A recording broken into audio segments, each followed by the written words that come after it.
De modo que hay profundidades de Satanás.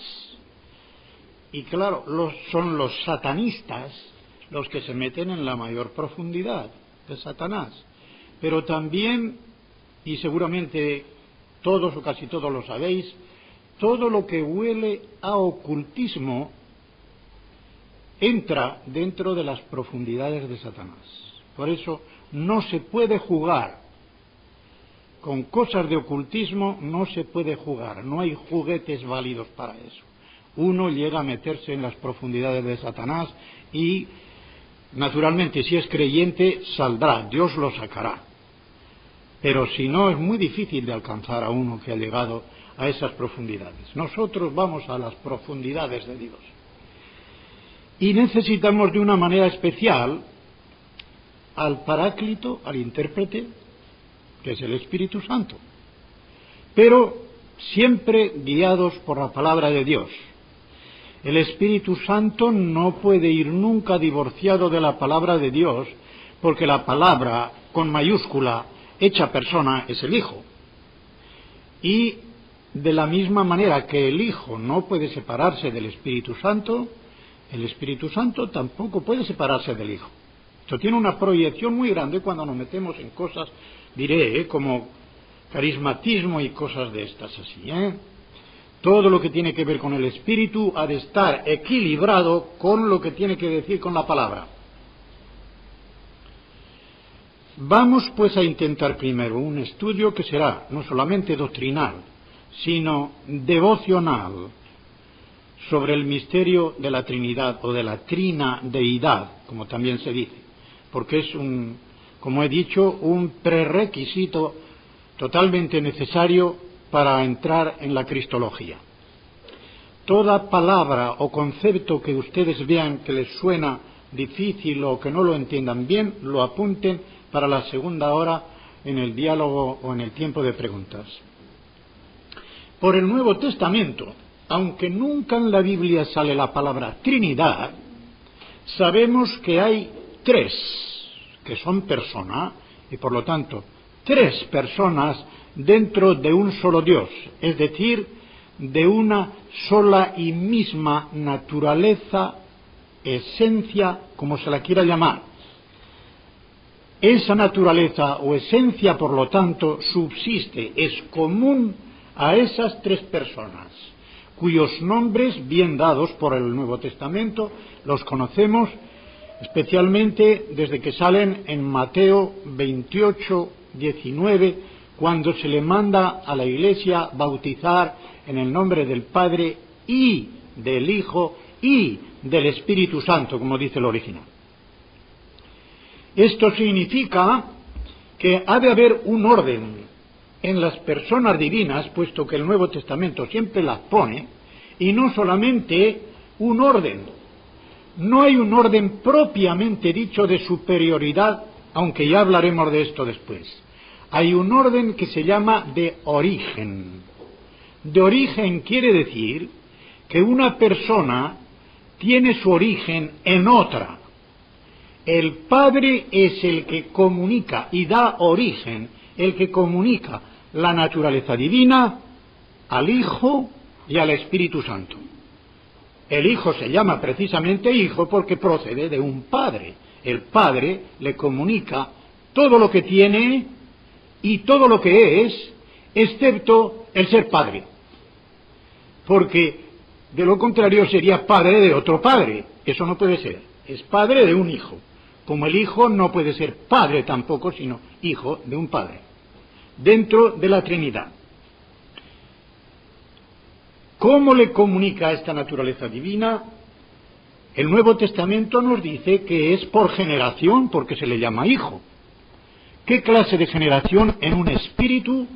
Pues tiene que ser una generación espiritual, una generación eterna, porque si el Padre es Padre eternamente, es porque tiene eternamente un hijo. El apóstol Juan en su primera epístola, en el capítulo 2, y creo que es el versículo 22, tiene una lógica contundente, cuando dice, el que niega al Hijo, también niega al Padre, tampoco tiene al Padre. ¿Qué lógica tan contundente? Si hay un hijo es porque hay un padre.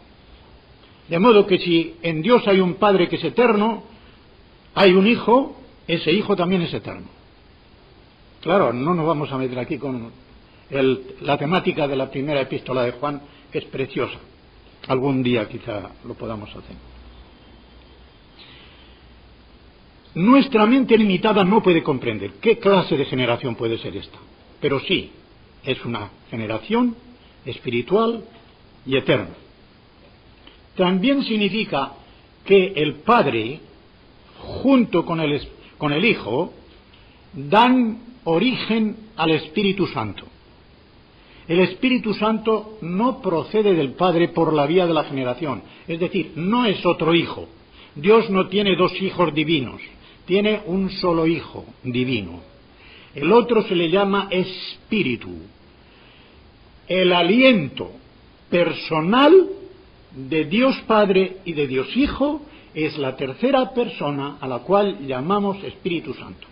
Tengo aquí el original contra el cual no hay apelación, el texto crítico griego del Nuevo Testamento. Voy a leerles el versículo 26 del capítulo 15 de Juan. Les voy a decir una cosa, esta idea la leí de un misionero norteamericano que decía: no hay mejor tratado del Espíritu Santo en ningún libro, ni en la Biblia, mejor que el que tenemos en los capítulos 14, 15 y 16 del Evangelio de San Juan. Cuando se leen bien estos tres capítulos y se meditan, la cantidad de doctrina acerca de la Trinidad, pero especialmente del Espíritu Santo, es fabulosa. Y este versículo lo voy a decir como debe traducirse del original, porque ni aun esta, que es la que yo revisé, la Reina Valera 1977, lo tiene exactamente. No voy a decir por qué. Había limitaciones de no salirse demasiado de otras ediciones de la Reina Valera, pero yo mismo lo he corregido con bolígrafo. Tengo Efesios completamente hecho una calamidad porque he puesto del original con bolígrafo todo lo que debe ponerse. Dice así: cuando venga el Paráclito. Paráclito es una voz griega que significa kletos, llamado para, junto a. Una persona que es llamada para que venga junto a uno para muchas cosas.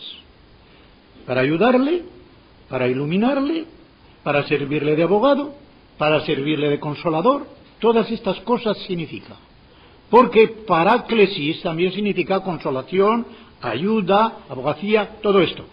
Al mismo Señor Jesucristo se le llama abogado en Primera de Juan 2:2.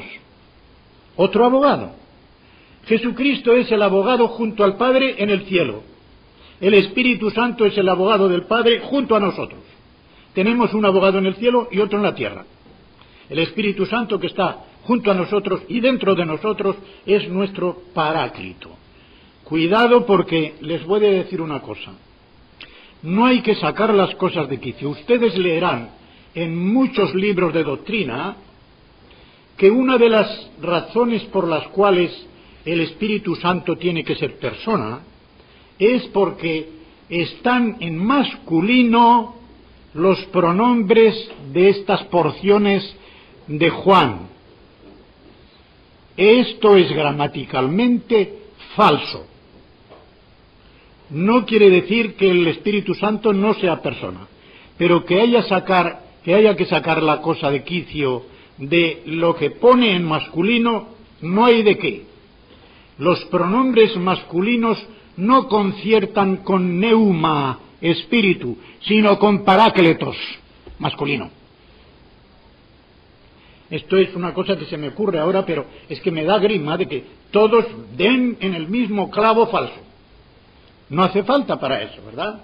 Incluso hay en Romanos un versículo claro en que está neuma y luego viene el pronombre neutro, porque no hay ninguna otra cosa a la que referirse. De modo que dice: cuando venga el Paráclito, al cual yo enviaré a vosotros desde el lado del Padre, pie de la letra, el espíritu de la verdad, no el espíritu de verdad, está con artículo, el espíritu de la verdad, el cual procede del lado del Padre, Él dará testimonio acerca de mí, mas también vosotros daréis testimonio, pues estáis conmigo desde el principio. Esto es lo que dice el original. De modo que el Espíritu Santo, se ve claramente aquí, no es engendrado por el Padre, sino que procede. El verbo griego significa salir de alguna parte y tirar hacia adelante. Este es el significado del verbo griego. Salir de alguna parte y tirar hacia adelante. Proceder es lo mismo. Pro significa hacia adelante, del latín, y cedo, marchar. Y el correlativo de procedo es produco, producir. Producir de parte de la gente es el que adelante saca algo. De modo que el Padre es el que produce, en este sentido, no de crear ni de hacer, sino produce, saca hacia adelante el Espíritu, y el Espíritu Santo procede del Padre y del Hijo. Por eso dice, junto del Padre, al cual os enviaré. Es que el Hijo no podría enviar al Espíritu Santo si el Espíritu Santo no procediera también del Hijo. Porque las misiones, como suele llamarse técnicamente en teología, suponen una procedencia. Si el Espíritu Santo es enviado por el Hijo, lo mismo que por el Padre, es que procede del Hijo tanto como del Padre, ni más ni menos. De modo que aunque el texto sagrado no diga directamente que el Espíritu Santo procede del Hijo, al decir que el Hijo lo enviará y que procede del lado del Padre, como el Hijo está al lado del Padre, pues procede de los dos. Así que del Espíritu no se dice que sea engendrado, porque ya no sería Cristo el unigénito, sino que procede del Padre. La vida divina que tiene su origen en el Padre y se comunica a las dos personas, el Hijo y el Espíritu Santo, tiene, por ser una vida, un movimiento de recirculación. El Hijo procede del Padre, pero está continuamente cara al Padre. Esto es lo que significa el primer versículo del Evangelio de San Juan. En el principio era el Verbo estaba cara a cara al Padre. Esto es lo que significa allí la preposición pros. Curiosamente es una preposición de movimiento con un verbo de estado. Era o estaba en movimiento hacia el Padre, como una especie de corriente continua que va del Padre al Hijo y del Hijo al Padre. Y de la misma manera con el Espíritu Santo. Esa corriente del Padre y del Hijo al Espíritu Santo, y del Espíritu Santo vuelve al Padre y al Hijo.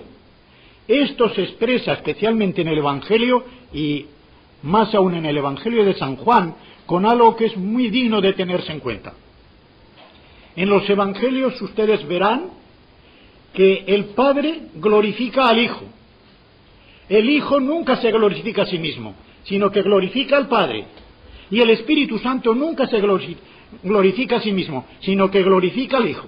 Cada persona glorifica a la otra. ¿Por qué? Porque en Dios la generosidad, o por decirlo de otra manera, el altruismo es absoluto, infinito. Ninguna de las tres personas puede tener ni un átomo de egoísmo. Y Dios en totalidad de las tres personas no puede tener ni un átomo de egoísmo, por muchas razones. Primeramente es infinitamente rico. Segundamente es infinitamente amoroso y generoso. Está para darse. Y de esta manera es el modelo de cada uno de los creyentes que han de aspirar a imitar a Dios dándose y sirviendo, en vez de buscar su propio bien, su propia comodidad, el que le sirvan los demás. Hermanos, esto tiene una prolongación tremenda ya desde el principio al estudiar la Trinidad. Pues bien, los escritores griegos llamaron a esta recirculación de la vida divina pericóresis. Perijóresis, que significa el ir dando vueltas, el ir en derredor. Peri significa en derredor, en griego, y córesis, de ahí viene también coro y danza, ir como saltando para dar más expresión a lo que es la vida divina, como algo de movimiento. Y los latinos, que en realidad, o sea, los del oeste, los teólogos del oeste, al contrario que los del este, les voy a decir que quienes mejor conservaron la tradición de esta doctrina de la Trinidad no fueron los teólogos occidentales, sino los del Oriente. Los griegos, los orientales, conservaron esto mucho mejor, y la doctrina de la Trinidad. Lo llamaron pericóresis, vuelta alrededor. Los otros lo llamaron circumincesión en latín. No circuncisión, cuidado. Circumincesión. Pericóresis significa circumincesión. Ir en procesión o ir dando vueltas alrededor, dando. Circumincesión significa estar sentados alrededor. O sea que los teólogos occidentales veían a las personas divinas surgiendo de la naturaleza divina, las tres, y sentadas en tres sillitas, mirándose la una a la otra. Circumincesión. Este movimiento es el que mantiene viva la comunión entre las tres personas divinas. Y tenemos, por ejemplo, en Juan 10:30, cuando leemos yo y el Padre somos uno, ahí hay una unidad de naturaleza porque uno está neutro. Si quisiera decir somos una sola persona, el pronombre estaría en masculino. Las personas están en masculino. Al menos las personas masculinas, claro. Están en masculino. Allí uno está en neutro, lo cual quiere decir que no se refiere a personas sino a naturaleza. Yo y el Padre, dos personas, somos en plural un solo ser. Esto es lo que quiere decir. Un solo ser divino. No una persona, sino un solo ser divino. En 14:10, por ejemplo, este es un versículo muy interesante porque es después que le dice a Felipe, pero Felipe, tanto tiempo llevo contigo y todavía no me conoces. El que me ha visto a mí ha visto al Padre. Y dice, ¿por qué? ¿No crees que yo estoy en el Padre y que el Padre está en mí? Qué precioso. El Padre está dentro del Hijo y el Hijo está dentro del Padre. Ahí tenemos la circuncisión o la pericorsis. El Padre está dentro del Hijo porque todo lo que tiene el Hijo lo tiene el Padre. De modo que tiene que estar allí. Todo lo que tiene el Padre, menos la paternidad, tiene que estar allí, dentro del Hijo. Y todo lo que tiene el Hijo, menos la filiación, tiene que estar también dentro del Padre. De modo que el Padre está en el Hijo y el Hijo está en el Padre. Las palabras que yo os hablo, no las hablo por mi propia cuenta, sino que el Padre que mora en mí hace Él las obras. Y no solamente hace Él las obras, Él dice que las palabras que Él pronuncia son las palabras que el Padre le dio para que pronunciara. Y las obras que Él hacía, era el Padre que las hacía. Ahora veremos por qué dice que es el Padre el que las hace, a pesar de que también Él las hacía. En 17:21, famosísimo versículo, sobre todo para los ecumenistas, estoy completamente convencido de que lo sacan de contexto. Para que todos sean uno, está hablando Jesucristo al Padre, para que todos sean uno, una misma cosa, igual que en 10:30, como tú, oh Padre, en mí y yo en ti, otra vez, que también ellos sean uno en nosotros. ¿Hasta dónde puede llegar la intimidad del creyente con las personas de la Trina Deidad, que pueda decirse de nosotros que estamos en el Padre y en el Hijo, de la misma manera que el Padre está en el Hijo y el Hijo está en el Padre? No cabe ya cosa más grandiosa. El 23, yo en ellos y tú en mí, para que sean perfectos hacia la unidad, dice el griego, hacia la unidad. O sea, es un movimiento constante hacia la unidad que no se consigue en perfección hasta que no hemos terminado la carrera por esta vida. Para que el mundo conozca que tú me enviaste y que los has amado a ellos como también a mí me has amado. Este es el testimonio. El testimonio delante del mundo es que demostremos que hay un amor que se extiende horizontalmente, porque viene verticalmente. Se extiende horizontalmente a los hermanos porque todos somos hijos de un mismo Padre. Y por lo tanto es de ese mismo Padre de donde viene esa unidad. El Padre en el Hijo y el Hijo en el Padre, de la misma manera nosotros en el Hijo y en el Padre. Cuando en la primera epístola el apóstol Juan comienza diciendo sobre el verbo de vida, dice para que también vosotros tengáis comunión con nosotros de la misma manera que nosotros tenemos comunión con el Padre y con el Hijo. Nuestra comunión es con el Padre y con el Hijo. Y os hablamos esto, además dice, para que vuestro gozo sea completo. También el versículo 26. Estoy en el capítulo 17. Les he dado a conocer tu nombre. Ya saben que nombre en la Biblia no significa una etiqueta, significa el símbolo de la persona como tal. El nombre es la persona. Para los judíos, para los hebreos, el nombre es la persona. Les ha dado a conocer tu nombre. El Hijo nos dio a conocer al Padre. Nos hizo la exégesis del Padre. Eso dice el original en Juan 1:18, exegesato. Nos hizo la exégesis del Padre. Les he dado a conocer tu nombre y lo daré a conocer aún, como diciendo, no he terminado todavía, para que el amor con que me has amado esté en ellos y yo en ellos. ¿Recuerdan? En la primera de Juan, en el capítulo 4, hay 3 definiciones de Dios en el Nuevo Testamento. Una está en Juan 4:24, donde dice, Dios es espíritu. Nos da su naturaleza. Y otras 2 nos van a dar lo que es en santidad y en amor. Primera de Juan 1:5, Dios es luz, la santidad. Primera de Juan 4, esta vez se repite, para ver que el amor es lo primero y lo mayor. En el versículo 8 y en el versículo 16, Dios es amor. Y en el versículo 16 sigue, comienza diciendo, y nosotros conocemos y creemos en el amor porque Dios es amor. Y el que ama permanece en Dios y Dios en él. ¡Qué cosa tan preciosa! El que ama lo sabemos aquí incluso por lo que es el amor humano. El amor humano llega a producir tal identidad entre los que se aman verdaderamente que es como si estuvieran el uno dentro del otro ya.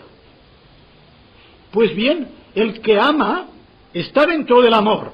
Y como Dios es amor, tiene que estar dentro de Dios. Y Dios naturalmente está dentro de él. Podremos decir que Dios y yo, si permanecemos en el amor, somos transformados en la misma meta. Él no tiene que ser transformado porque es amor. Pero yo sí soy transformado en el amor de Dios y por lo tanto soy transformado en Dios. De alguna manera, en cuanto cabe a una criatura limitada, somos transformados en Dios. Cuando Agustín de Hipona estaba hablando de aquello que tenemos en el capítulo 5 de Mateo, acerca de los tesoros. No os hagáis tesoros en la tierra, haceos tesoros en el cielo. Y termina diciendo, porque donde está tu tesoro, está tu corazón. Como diciendo, el tesoro es como un imán, atrae el corazón. Y no solamente lo atrae, lo transforma. Lo transforma. Y dice Agustín de Hipona, ¿te das cuenta? Te vas a quedar transformado en aquello que amas. Amas tierra, te convertirás en tierra. Amas dinero, tu corazón va a ser dinero. Amas el cielo, te convertirás en cielo. Amas a Dios y se queda mirando y dice, me atreveré a decirlo, te convertirás en Dios. En Dios con minúscula. Hijos de Dios, porque somos participantes de su naturaleza, pero al fin y al cabo, como Dios es. Como Dios es. Dios es con minúscula, porque somos hijos del Dios con mayúscula. Así que se extiende a nosotros los que a nivel limitado de criaturas tenemos comunión en la misma naturaleza divina. Esto está en 2 de Pedro 1:4, Lo de tener comunión, no ser partícipes, ya lo expliqué ayer. Ser partícipes es tomar cada uno una parte. El original dice allí tener comunión en la naturaleza divina. Y así amamos a Jesús, que es el Hijo, guardamos su palabra, o debemos guardarla, Juan 14:23. Nuestra comunión con el Padre y con el Hijo, naturalmente, es producto del Espíritu Santo en nosotros.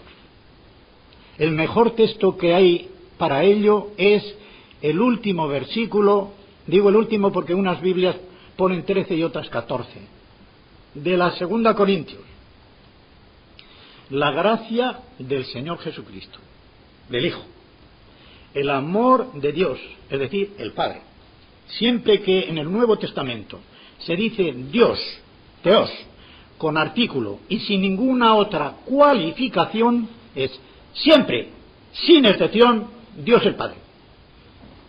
Si está con artículo o el artículo griego, sin cualificar, Dios verdadero, Dios salvador, solamente Dios es el Padre. Y termina diciendo, y la comunión del Espíritu Santo sea con todos vosotros, amén. Esto quiere decir que si Jesucristo es el que nos ha dado la gracia, porque ya conocéis la gracia del Espíritu Santo, dice el apóstol en 2 Corintios 8:9, ya conocéis la gracia del Señor Jesucristo, el cual siendo rico, por nosotros se hizo pobre para hacernos ricos con su pobreza. Si nos hizo ricos con su pobreza, ¿qué nos hará con su riqueza? Pues bien, la gracia del Hijo. El amor se origina en el Padre porque es el que da origen incluso a las otras dos personas. Y el Espíritu Santo da la comunión porque Él es el que une al Padre y al Hijo dentro de la Trinidad. El Espíritu Santo es la tercera persona que une en amor al Padre y al Hijo dentro de la Trinidad y a nosotros con Dios y a nosotros con nuestros hermanos. Esto es oficio del Espíritu Santo. Así que sirve de vínculo personal amoroso entre el Padre y el Hijo y nos une igualmente con los demás miembros del cuerpo de Cristo. Dado que el Hijo es llamado el Logos en griego, que significa palabra con mensaje, traduce el hebreo davar, que es palabra con mensaje. Hay otra expresión, lo mismo en hebreo que en griego, para decir palabra, que es un dicho. Pero cuando es el Logos, una palabra que lleva un mensaje grande, y aquí el Logos con mayúscula significa que el Hijo entero es una palabra del Padre, pero una palabra personal. Dios el Padre está diciendo esa palabra en su interior desde toda la eternidad. Y cuando el Hijo se hace hombre, esa palabra se encarna y es palabra encarnada, manifestación de Dios el Padre en su persona, en sus palabras, en sus obras, en sus milagros, en todo lo que el Hijo hace encarnado, es revelación, manifestación, exégesis del Padre. El Espíritu es llamado Paráclito, pero también es llamado sello. Es el sello de Dios el Padre y de Dios el Hijo. Voy a explicar en la forma en que yo lo ilustro la imagen del sello, porque creo que es para dar una comprensión perfecta. Cuando uno ha tenido que dar clases de teología, tiene que estar acostumbrado a dar toda clase de ilustraciones. Un sello es un cuño. La mano que empuña ese sello es la mano del Padre. El cuño mismo es el Espíritu Santo. Y la imagen que lleva el cuño aquí es el Hijo.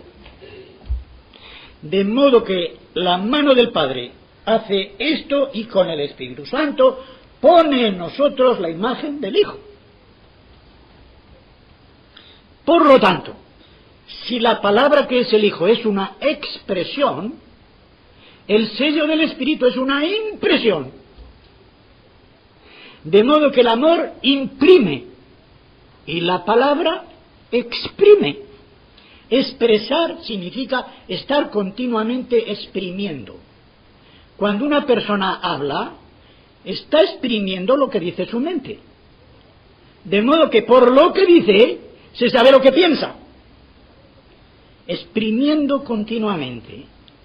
Eso es la expresión de la palabra. Pues bien, el Hijo es la expresión continua y eterna del Padre. Dios exprime su naturaleza en el Hijo y ahí está el Hijo eterno como expresión del Padre. Y el Espíritu Santo como sello, impresión eterna del Padre, en todo lo que hace y en todo lo que dice.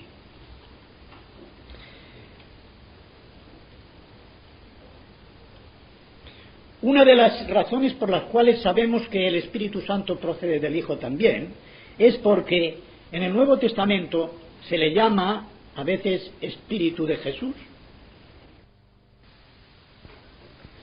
Al hablar de la libertad, recuerden que 2 Corintios 3:17 es un versículo muy bueno porque dice: donde está el Espíritu de Dios hay libertad.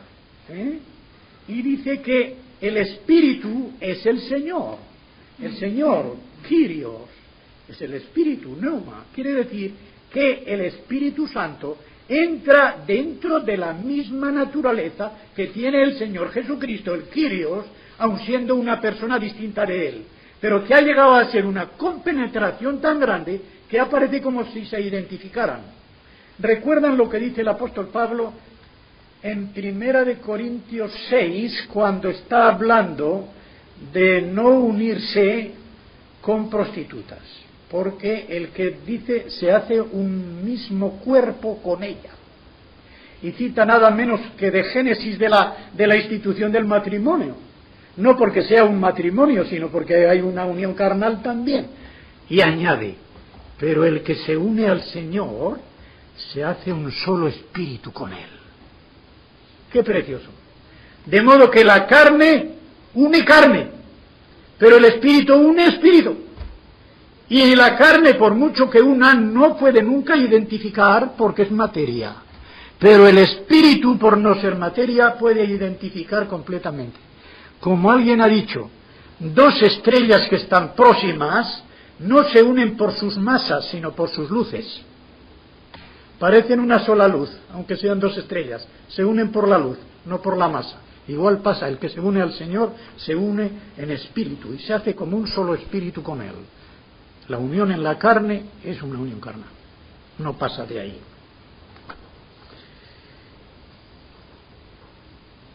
Todo lo que viene veo que lo he dicho ya, qué bien.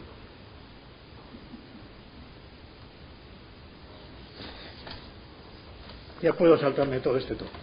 Si observamos Lucas 24, tanto el versículo 32 como en el 45,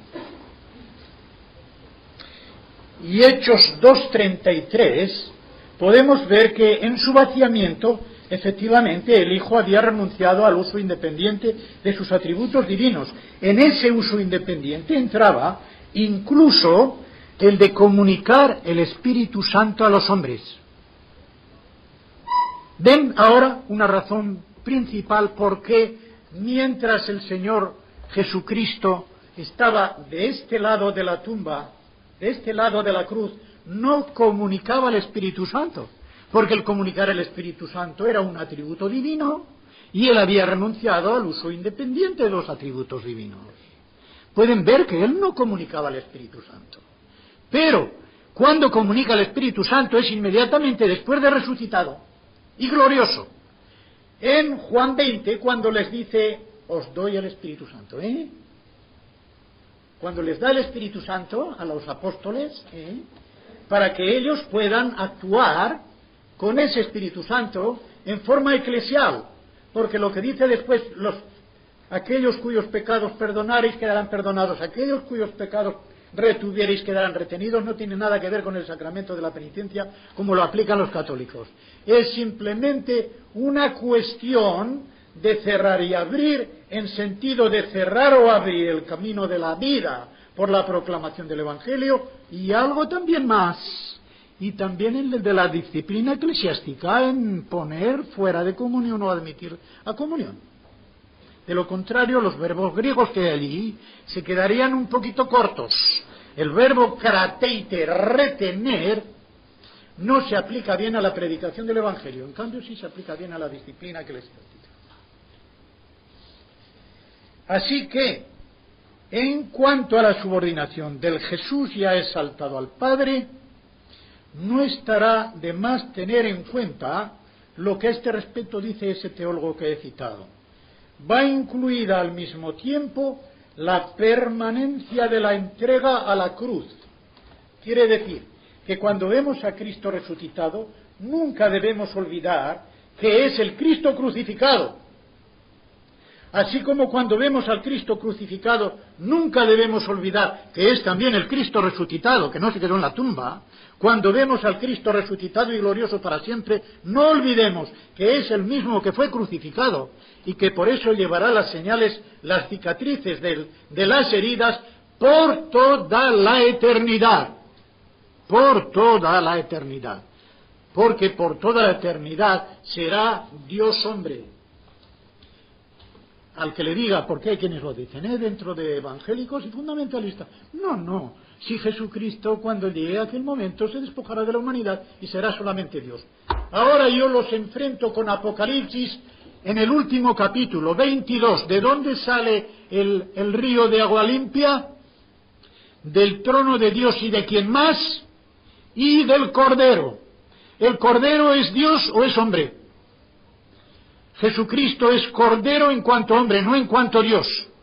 Y Cordero sacrificado. Por toda la eternidad, de ese trono de Dios y del Cordero sale el agua viva que es el Espíritu Santo como surtidor y que llena de vida al cielo para que nunca se acabe la vida inmortal de los que estén allí. De modo que no cabe ninguna duda de que Jesucristo no se despojará jamás de su humanidad. Por tanto, cabría, dice, desarrollar toda una teología de la Trinidad desde la idea de la cruz prolongada hacia la escatología, o lo que es lo mismo, entendida desde la escatología, desde el plan de Dios acerca de la consumación y viceversa. Solo es posible formular una doctrina de la Trinidad desde la meta escatológica de la huiocesía, que significa adopción de hijos. Si se tiene en cuenta la cruz, es decir, la realización más radical del amor de Dios. Es precioso lo que dice este hombre, es un teólogo católico. Y dice él, mire Romanos 8, 31 al 39, todo aquello de quién nos separará, etcétera, etcétera, del amor de Dios que es en Cristo Jesús. Así como Romanos 5, del 8 al 11. El amor de Dios, la esperanza no avergüenza, porque el amor de Dios ha sido derramado, qué bonito, porque es el aceite. El aceite es el símbolo del Espíritu Santo, y el aceite se derrama, el Espíritu Santo, con su amor ha sido derramado dentro de nuestros corazones por medio del Espíritu Santo que nos ha sido regalado, nos ha sido dado. Qué fabuloso. Ya todo lo que sigue después, ¿verdad? De que es cuando éramos enemigos, tal. Dos últimas consideraciones. Una última consideración, pero es doble. De suma importancia en cuanto a la solidaridad del Hijo unigénito de Dios con los hijos adoptivos que somos los creyentes.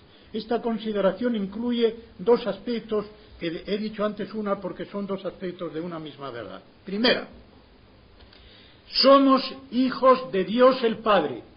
Esto parece una perogrullada, pero si hubieran estado dentro de la Iglesia Católica, allí se dice que no solamente somos hijos del Padre, sino que somos también hijos del Hijo e hijos del Espíritu Santo, porque somos hijos de Dios, y Dios es Padre, Hijo y Espíritu Santo. Falsísimo.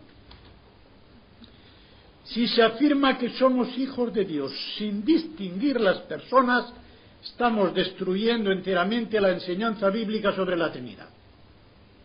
Somos hijos del Padre, hermanos de Jesucristo, hijos del Padre.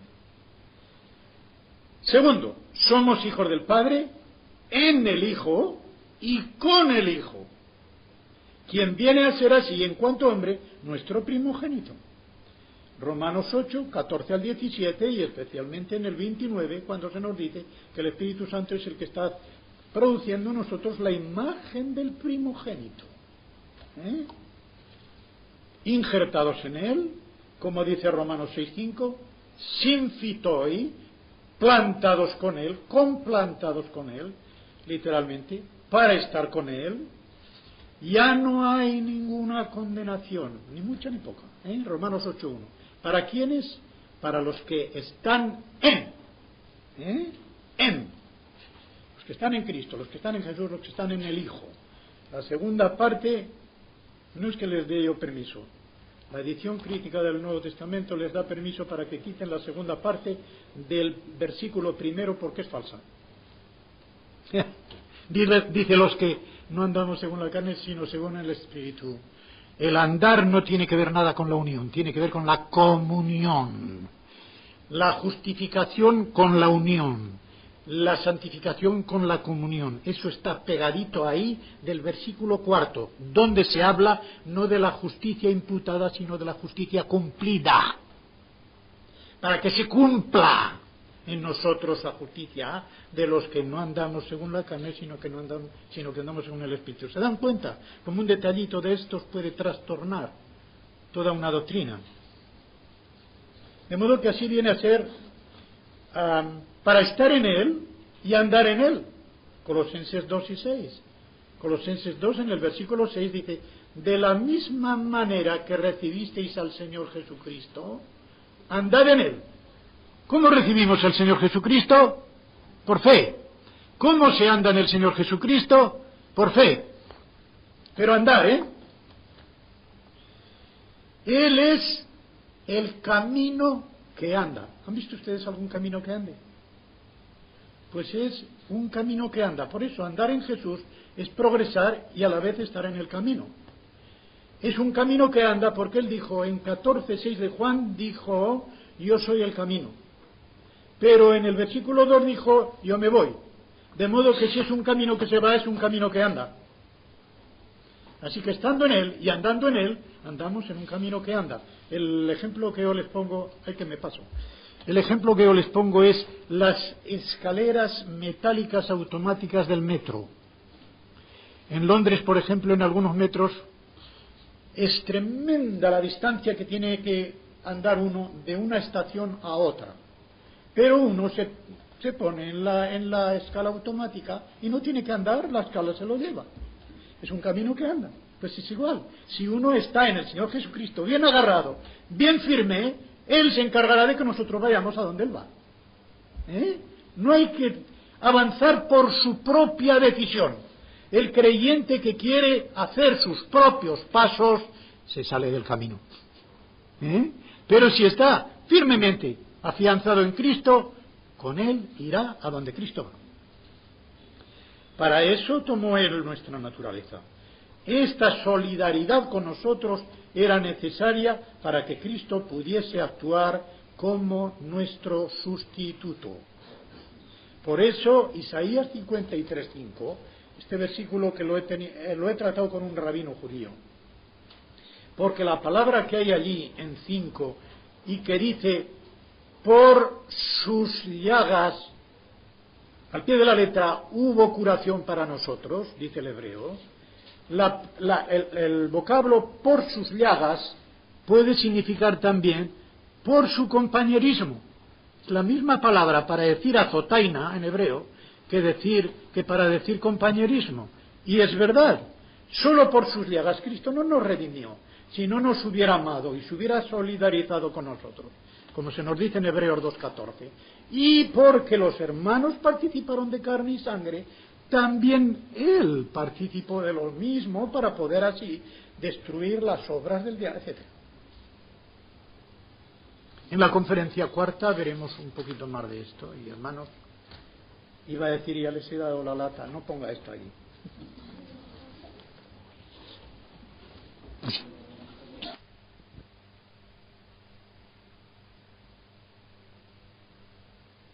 Concierne a lo que diremos mañana. Mejor es no moverla. Voy a decir cuál. Si Jesucristo, el Hijo de Dios, es el Logos, la palabra, podríamos decir lo mismo de la palabra del Señor. 2 Tesalonicenses 3:1. Esta viene mañana, porque es Jesucristo el revelador del Padre.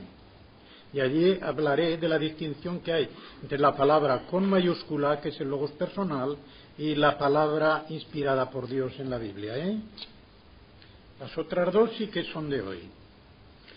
La primera dice: ¿qué base tenemos para decir que el Señor tendrá las llagas de la cruz por toda la eternidad.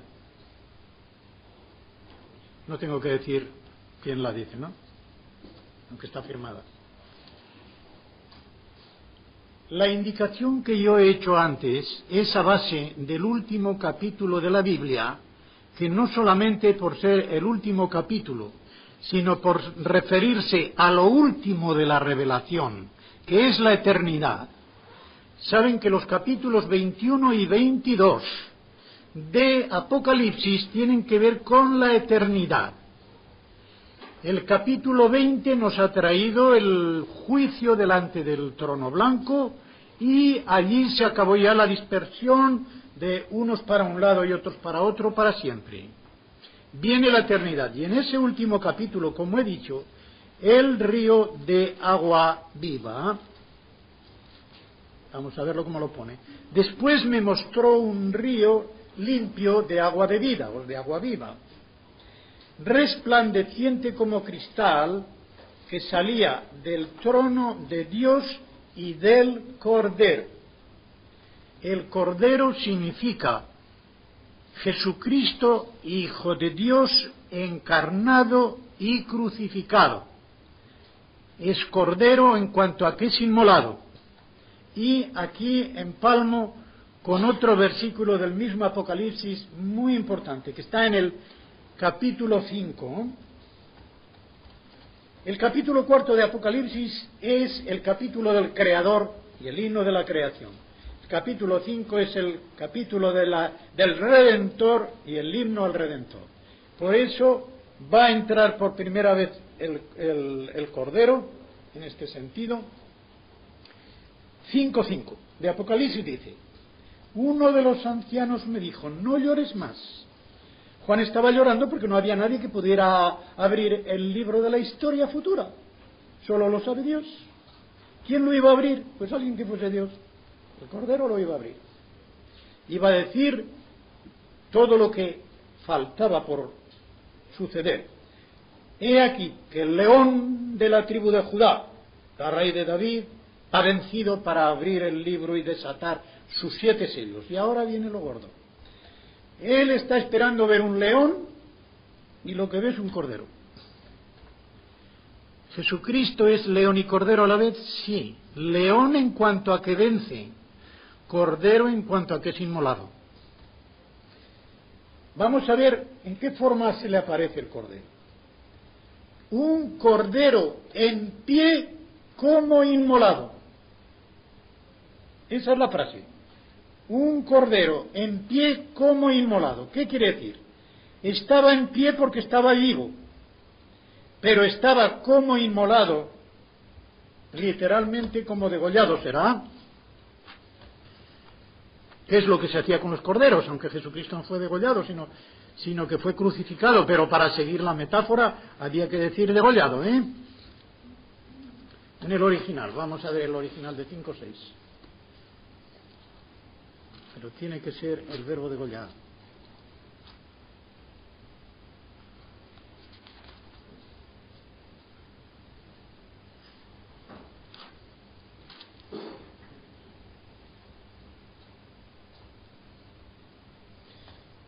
Esphagmenon, degollado. Esphagmenon, este es muy interesante porque me da la oportunidad de responder todavía mejor a la pregunta. Esphagmenon es el verbo degollar, pero está en participio de pretérito perfecto. Eso se conoce por el acento menon en la E y por la E que lleva adelante, que es lo que se llama aumento, que solo se da en el aoristo y en el pretérito perfecto. De lo contrario estaría solamente esphagmenon, pero no la E. Pretérito perfecto en griego quiere decir que es una acción del pasado que continúa indefinidamente. Esa acción continúa indefinidamente. Por ejemplo, si dice perdonado y está en pretérito perfecto, para siempre. Santificado está en pretérito perfecto, para siempre. Una acción del pasado que dura siempre. En cambio, el aoristo indefinido es una acción como cuando dice si decimos que no hemos pecado es pretérito perfecto en castellano, pero no en griego. En griego está en aoristo. En cambio, continuar pecando está en presente. Y haber pecado y continuar, pretérito perfecto. Un poquito de gramática y nos da todo. De pie como inmolado. Por eso en el capítulo 1, cuando aparece por primera vez Jesucristo, aquella aparición a Juan, dice, yo soy el que estoy vivo y estuve muerto. Fíjense, estuve aoristo muerto, pero estoy continuamente vivo. De modo que está en pie, pero inmolado, quiere decir llevando las señales de la inmolación. En cuanto a cordero degollado, pero como sabemos que fue crucificado, las señales de la inmolación no es el degüello, sino las señales que hay en las manos y en los pies. Y como la carne y la sangre no entran en el cielo, puede haber unas cicatrices muy hondas que no estén sangrando, porque ya no llevaba sangre. De modo que cicatrices profundas, lo mismo en las manos que en los pies y en el costado sin sangrar, porque aun siendo vivo es un cuerpo que no tiene sangre, ni la necesita.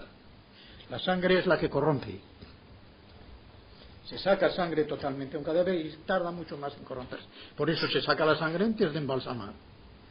De modo que de estas cosas conjuntas vemos que sin duda ninguna el Señor durante toda la eternidad conservará las cicatrices en las manos.